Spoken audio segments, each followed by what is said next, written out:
Gas cylinder سے gas کے اخراج کے بعد لگی آگ کے واقعے میں ایک ہی خاندان کے 3 افراد زندہ جھلس کر ہلاک ہو گئے، جبکہ آگ بجھانے کی کوشش میں اس جوڑے کی ایک اور بیٹی شدید طور پر جھلس گئی۔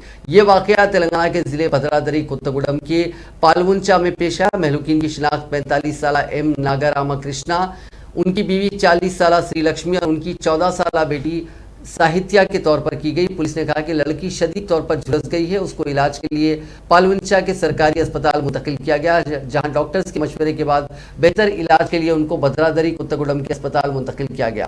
ڈاکٹرز نے بتایا کہ لڑکی تقریباً 80% جھلس گئی ہے۔ یہ واقعہ پلوانچا کے گاندھی نگر میں پیش آیا۔ ابتدا میں کہا گیا تھا کہ واقعہ اتفاقی طور پر پیش آیا، تاہم پولیس نے اپنی ابتدائی جانچ میں شبہ کیا کہ یہ خودکشی کا معاملہ ہے۔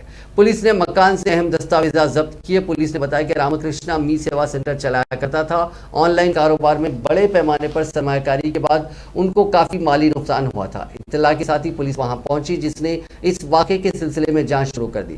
شبہ کیا جا رہا ہے کہ اس خاندان نے خودکشی کی ہے۔ پولیس نے سراغ رساں ٹیموں کی خدمات حاصل کی۔